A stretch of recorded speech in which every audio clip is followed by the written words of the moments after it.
Assalamualaikum warahmatullahi wabarakatuh. Terima kasih telah mengklik video ini. Semoga bisa bermanfaat untuk kita semua. Di video sebelumnya, kita telah membahas mengenai taksonomi, tata nama spesies, dan kunci determinasi. Nah, di video kali ini, kita akan membahas mengenai klasifikasi makhluk hidup 5 kingdom. Pelajaran kali ini akan sangat menyenangkan karena materinya bercerita mengenai makhluk hidup, baik yang pernah kamu temui maupun makhluk hidup yang belum pernah kamu dengar keberadaannya. Jadi, nonton sampai habis ya.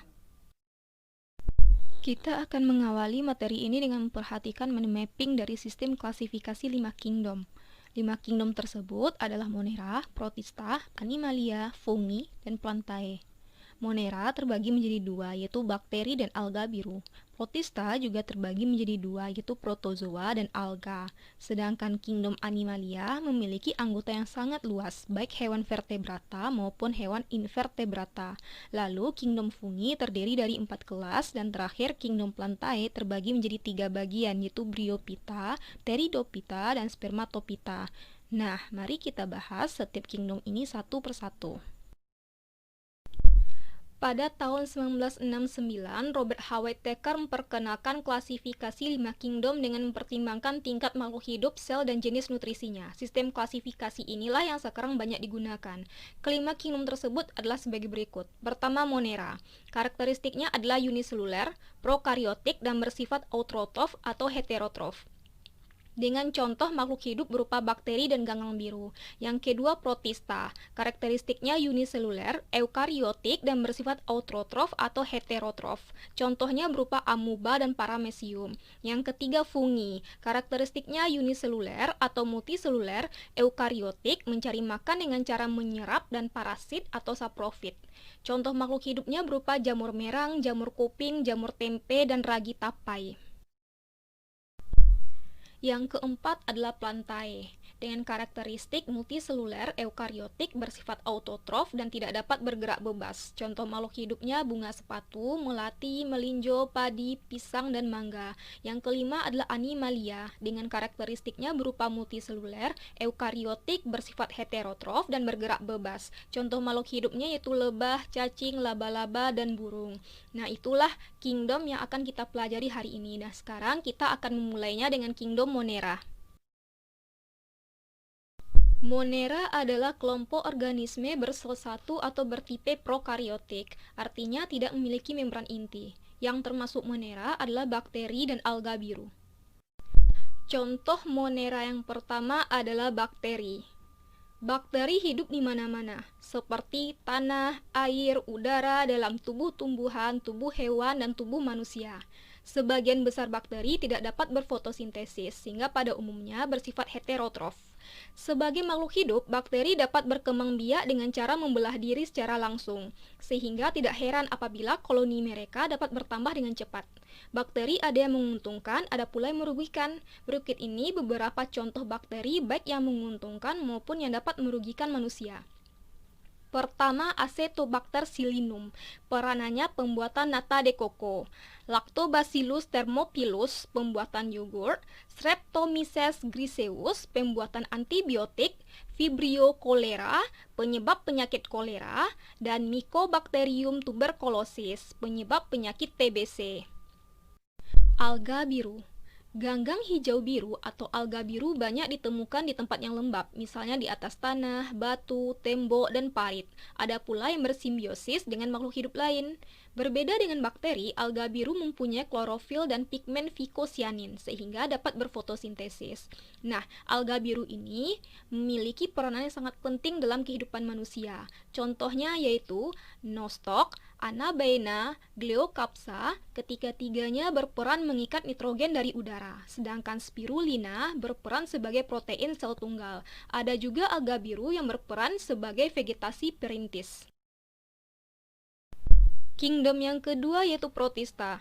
Protista adalah kelompok makhluk hidup bersel satu atau bersel banyak, bertipe eukariotik, sudah bermembran inti, dan umumnya memiliki sifat antara hewan dan tumbuhan. Yang termasuk Protista adalah protozoa dan ganggang. Kita akan membahas protozoa terlebih dahulu. Organisme yang termasuk protozoa ada yang hidup bebas di air dan ada juga yang bersifat parasit. Salah satu protozoa yang bersifat parasit adalah Plasmodium. Protozoa ini menyebabkan penyakit malaria pada manusia yang ditularkan melalui gigitan nyamuk Anopheles sp. Berdasarkan alat gerak, protozoa dibagi menjadi 4 kelas. Kelas pertama Rhizopoda dengan alat gerak kaki semu, contohnya amuba. Yang kedua Flagellata dengan alat gerak bulu cambuk, contohnya Euglena. Yang ketiga Ciliata dengan alat gerak rambut getar, contohnya Paramecium. Dan terakhir Sporozoa tanpa alat gerak, contohnya Plasmodium. Beberapa jenis protozoa ada yang bermanfaat bagi manusia, di antaranya Radiolaria. Radiolaria yang mati, cangkangnya akan membentuk tanah radiolaria yang digunakan sebagai alat penggosok. Berikutnya ada Foraminifera. Foraminifera sering digunakan sebagai petunjuk ada atau tidaknya sumber minyak dalam tanah. Contoh protista yang kedua adalah ganggang.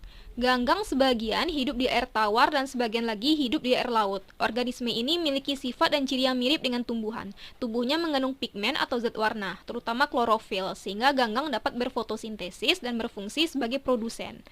Ganggang yang bersel satu merupakan organisme kecil yang hidup melayang-layang dalam air dan menjadi sumber makanan bagi ikan serta hewan-hewan air, sehingga dikenal juga sebagai phytoplankton. Nah, berikut ini ada ganggang yang juga bermanfaat bagi manusia, yaitu Gelidium. Gelidium adalah ganggang merah yang dapat dijadikan agar-agar. Alga biru. Ganggang hijau biru atau alga biru banyak ditemukan di tempat yang lembab, misalnya di atas tanah, batu, tembok, dan parit. Ada pula yang bersimbiosis dengan makhluk hidup lain. Berbeda dengan bakteri, alga biru mempunyai klorofil dan pigmen phycocyanin, sehingga dapat berfotosintesis. Nah, alga biru ini memiliki peranan yang sangat penting dalam kehidupan manusia. Contohnya yaitu Nostoc, Anabaena, Gleocapsa, ketiga-tiganya berperan mengikat nitrogen dari udara, sedangkan Spirulina berperan sebagai keberadaan jamur sangat bermanfaat untuk kehidupan manusia. Berikut ada beberapa jamur dan peranannya. Pertama, Rhizopus oryzae, membantu dalam pembuatan tempe. Yang kedua, Neurospora crassa, membantu dalam pembuatan oncom. Ketiga, Aspergillus wenti, membantu dalam pembuatan kecap. Yang keempat, Penicillium notatum, membantu dalam pembuatan antibiotik. Dan terakhir, Penicillium camemberti, membantu dalam pembuatan keju. Kingdom yang keempat yaitu Plantae atau kerajaan tumbuhan. Kingdom Plantae terbagi menjadi 3 bagian. Pertama Bryophyta atau lumut, yang kedua Pteridophyta atau paku, yang ketiga Spermatophyta atau tumbuhan berbiji. Untuk lebih jelasnya, kita akan mulai mempelajari mengenai Bryophyta atau tumbuhan lumut. Bryophyta atau tumbuhan lumut. Tumbuhan lumut hidup pada tempat yang lembab, tidak memiliki pembuluh angkut dan akarnya masih berupa rizoid atau akar palsu. Dalam kehidupannya, lumut mengalami pergiliran keturunan atau metagenesis, yaitu generasi sporofit atau generasi gametofit. Berdasarkan struktur tubuhnya, lumut dibagi menjadi lumut hati dan lumut daun.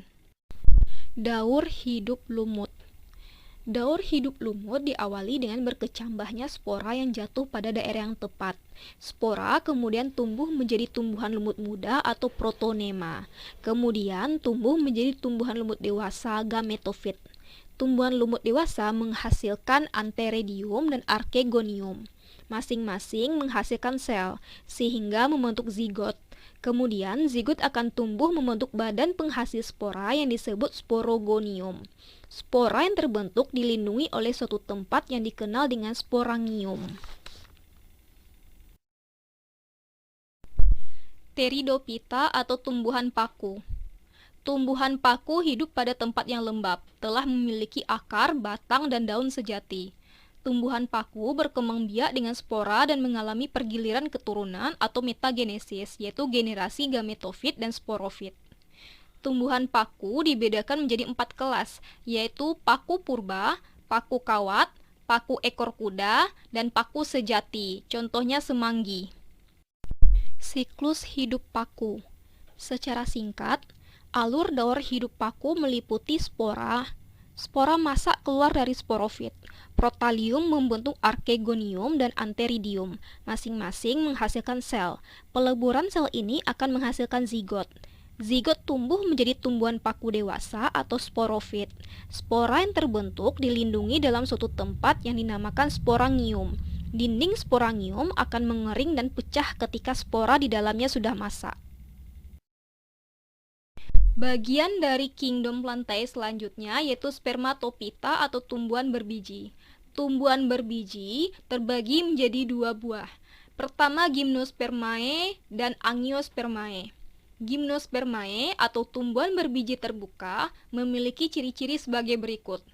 Berkambium, daun tebal, sempit atau kaku, dan bakal biji menempel pada daun buah. Contohnya pakis haji, damar, dan melinjo. Dan Angiospermae atau tumbuhan berbiji tertutup juga terdiri menjadi dua buah tumbuhan monokotil dan dikotil. Tabel perbedaan tumbuhan monokotil dan dikotil. Kita lihat pembedaannya dari jumlah keping biji. Monokotil memiliki keping biji 1, sedangkan dikotil 2. Dari segi daun, monokotil memiliki tulang daun sejajar atau melengkung, sedangkan dikotil memiliki tulang daun menjari atau menyirip.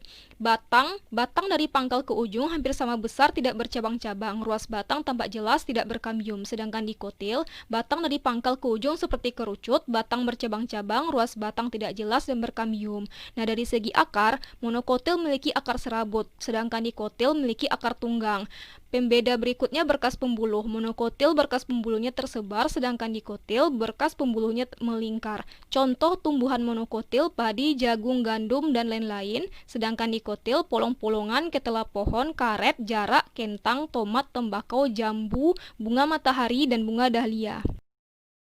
Demikianlah pembahasan mengenai klasifikasi 5 kingdom. Khusus untuk kingdom Animalia atau kerajaan hewan akan dibuatkan videonya tersendiri.